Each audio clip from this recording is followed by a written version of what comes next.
மாண்புமிகு உறுப்பினர் லாட்டரிங்கிறாங்க. திரு உதயநிதி அவர்கள் சொல்லணும், ஏன் 900 கோடி ரூபாய் லாட்டரி நிறுவனம் வாங்கினாங்க திமுக? பதில் சொல்லட்டும். பதில் சொல்லுங்க. தைரியம் இருந்தா லாட்டரி நிறுவனம் இருந்து 900 கோடி ரூபாய் திரு மு க ஸ்டாலின் அவர்கள் ஏன் வாங்கினார்கள்? தைரியம் இருந்தா சொல்லுங்க. எல்லோருக்கும் தெரிஞ்சதுதான், மது விலக்கு கொள்கைங்கிறது எங்களுடைய கொள்கை. போதையில்லா தமிழகம் எங்களுடைய கொள்கை.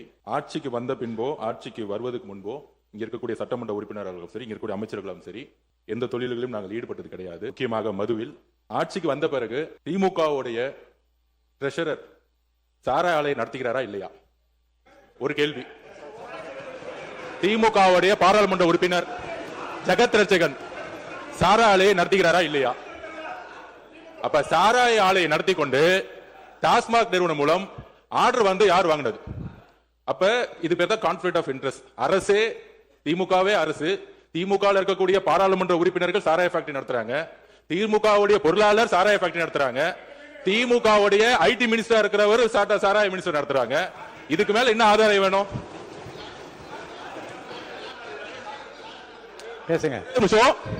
ஒரே ஒரு நிமிஷம். மாண்புமிகு உறுப்பினர் லாட்டரிங்கிறாங்க.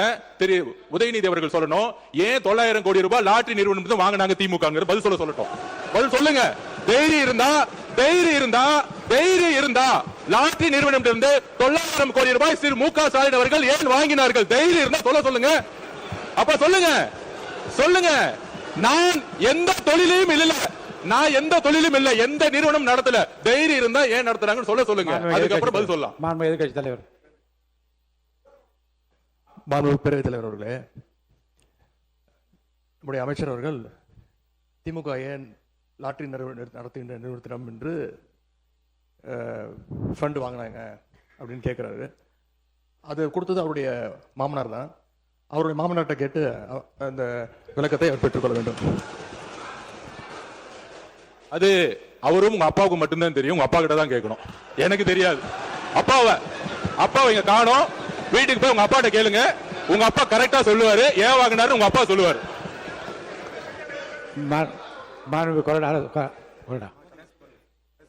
நீ பேசணுமா?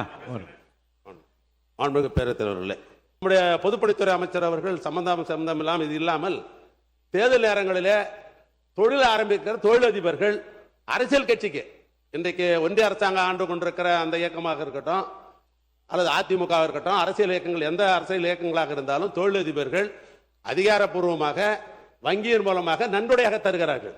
அது எதற்காக நன்கொடை கொடுக்கப்படுகிறது வாங்குவவர்களுக்கும் கொடுத்தவங்களுக்கு தான் தெரியும். சுப்ரீம் கோர்ட்ல மிகப்பெரிய வழக்கு வந்து அதை பற்றி விவரங்கள் எல்லாம் ஊடகங்கள்ல வந்து தெரியல தெரியும். அதனால வழக்கு, அதாவது கணக்கில் கொடுக்கிற பணம் ஒரு தொழிலதிபர்கள் கொடுக்கிறது. அந்த அடிப்படையில் தான் என்னுடைய அருமை நண்பர், இன்னும் சொல்ல போனா நீண்ட நாடு என்னுடைய நண்பர் மார்ட்டின் அவர்கள் அவர் கொடுத்திருக்கிறார் சொன்னாக்கா, ஏன் அவர் கொடுத்தார் தொழிலதிபர் என்று கேட்பதுதான் சரியா இருக்க முடியும். அது இங்க பகிர்ந்து கொள்வது என்பது அது சரியா இருக்காது. அது நீங்க தவிர்த்தணும், அது எடுத்தோன்னு நான் கேட்டுக்கிறேன். ஒண்ணு.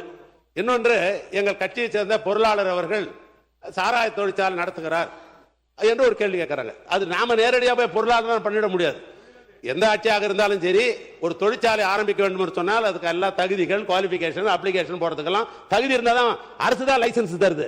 அதனால அது முறையாக அவங்க ஏற்கனவே போட்டிருப்பாங்க. தொழில் என்ற அடிப்படையில் ஆரம்பிப்பாங்க ஒழிய அது திமுக பொருள் ஆரம்பிக்கலாமா அப்படிலாம் பேசுவதற்கு வாய்ப்பு இல்லை. அது தவறு.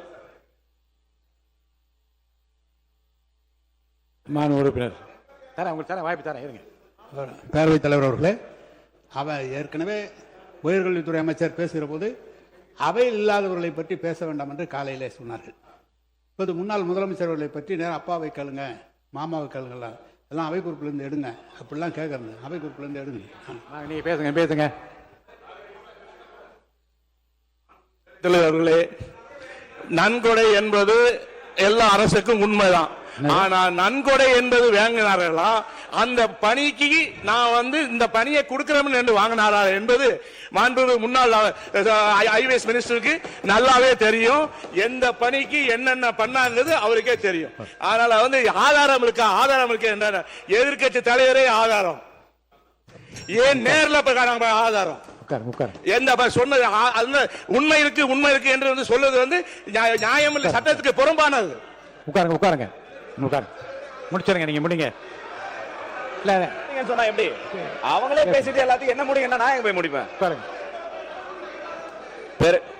மாண்புமிகு பேரவைத் தலைவர் அவர்களே, எனக்கு நேரமே கொடுக்காம எல்லாரும் பேசிட்டு என்ன இல்ல, முடியுங்க? இல்ல, அது உங்க தவறு. நீங்க வந்து தெரியுங்க, நீங்க வந்து உங்க தொழிலை பற்றி மட்டுமே 10 நிமிஷம் பேசியிருக்கீங்க. இல்ல, பேரவைத் தலைவர் அவர்களே, அனுமதிக்க முடியாது. இன்னும் 3-4 பேர் பேரவைத் தலைவர் அவர்களே, நான் கேட்டது மதுவிலக்கு பத்தி தான். அவர் சொன்ன விஷயம் தான். பதில் பிரச்சனை எங்க ஆரம்பிக்கிறது என்று சொன்னால் அமைச்சர் கூறிய பதில் இருந்தா ஆரம்பிக்கிறது.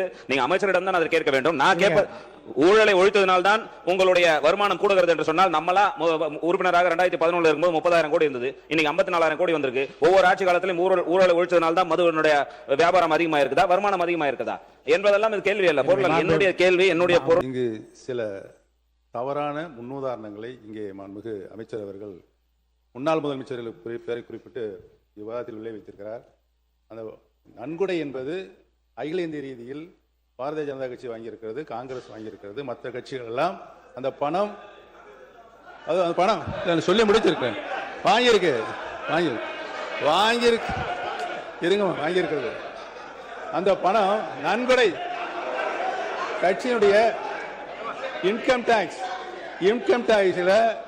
டாக்ஸ்ல உள்ள போய் தொழில் மூலமா சம்பாதிச்சப்படுறதுக்கு இன்கம் டாக்ஸ் கட்டிய பணம் அது அவருடைய வங்கி கணக்கில் இருக்கிறது.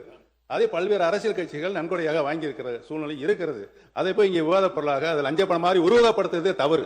அதை அவை குறிப்பிலிருந்து நீக்க வேண்டும் என்று கேட்டுக்கொள்கிறேன். மாண்புமிகு கணேஷ்குமார் அவர்கள் இந்த மதுவிலக்கு பற்றிய பேசிய பேச்சுக்களுக்கு பிறந்த அனைத்து விவாதங்களையும் நான் ஆய்வுக்கு எடுத்துக்கொள்கிறேன். படித்து பார்த்து ஆய்வு செய்து எதை நீக்க வேண்டும் அதை நீக்குவதற்காக நான் முயற்சி பண்றேன். ஒரு நடுநிலைமையாக எப்பொழுது நீங்கள் தீர்ப்பு வழங்குவது அதில் ஒன்று மாற்று கருத்து இல்லை. பொதுவாக அரசியல் இருப்பவர்கள் சட்டமன்ற உறுப்பினர்கள் அமைச்சர்களாக யாராக இருந்தாலும் சரி, வெளியிலே பொதுக்கூட்டங்களில் பேசுகிற பொழுது பல்வேறு உணர்ச்சி வசப்பட்டு சில வார்த்தைகளை பல்வேறு இயக்கத்திலே சார்ந்தவர்கள் அதற்கு செலுத்தியிருக்கிறார்கள். அது சம்பந்தமாக காவல்துறையின் சார்பாக வழக்குகள் எல்லாம் பதிவு செய்யப்பட்டு அது நீதிமன்றத்திற்கு போய் அது சரியா தப்பா அல்லது தவறு என்று சொன்னால் அதற்கு நீதிமன்றம் தண்டனை வழங்குகிறது. அதே நேரத்தில் இங்கே சட்டமன்றத்திலே ஏதாவது தவறாக பேசியிருந்து மனம் புண்படுத்துகிற அளவுக்கு உள்ளே இருக்கிற உறுப்பினர்களை பேசுகிற பொழுதுதான் பேரவைத் தலைவர் அவர்கள் உரிமைக்குழுவுக்கு அனுப்பி உரிமைக்குழு என்ன முடிவு எடுக்கிறார்களோ அதை நீங்கள் தீர்ப்பாக வழங்குகின்ற வாய்ப்பு தான் இது வரைக்கும் இருந்திருக்கிறது. ஒரே பிரச்சனைக்கு 2 இடங்களில் வழக்கு பதிவு என்பது, 2 இடங்களில் தண்டனை வழங்குவது என்பது இதுவரைக்கும் காலாகாலமாக இல்லாத ஒன்று. நம்முடைய மார்க்கண்டேயனவரை பொறுத்தளவுக்கு பொதுக்கூட்டத்திலே வெளியிலே பேசியிருக்கிறார். அது சம்பந்தமாக தமிழ்நாடுடைய காவல்துறை அவர் மீது வழக்கு பதிவு செய்யப்பட்டு நீதிமன்ற காவலிலே ஏறத்தாழ 16 நாட்கள் நீதிமன்ற காவலிலே இருந்திருக்கிறார்கள். வழக்கு நடைபெற்றுக் கொண்டிருக்கிறது. வழக்கு என்ன தீர்ப்பு நடைபெறுகிறதோ அதை அவர் அனுபவிக்க போறார். ஆனா அது சம்பந்தமாக நம்முடைய மாண்புமிகு பேரவைத் தலைவருடைய தலைமையில் இருக்கிற இந்த பேரவையில அது சம்பந்தமாக நம்ம ஆய்வு செய்வது என்பதோ அது குறித்து நாம் நம்முடைய கருத்தை வெளிப்படுத்துவது என்பது இதுவரைக்கும் இல்லாத ஒன்று. ஆனால் நீங்க அதை நீங்க பரிசீலனை செய்யணும். ஒரு நிகழ்வை உங்களுக்கு நான் நினைவுபடுத்த விரும்புகிறேன்.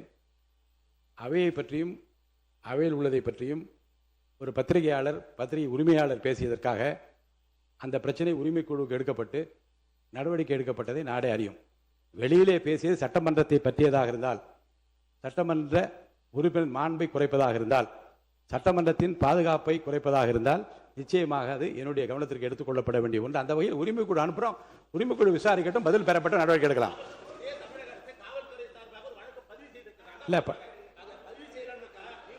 இல்ல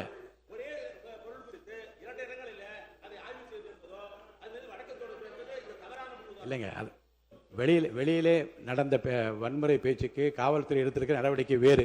இங்கே நாம் எடுக்கிற நடவடிக்கை இந்த சபையின் மாண்பை குறைக்கின்ற வகையில் உறுப்பினர் பேசியிருக்கிறாரா இல்லையா என்பதை பற்றி மட்டும்தான் என்னுடைய ஆய்வுக்கு உட்படுவது.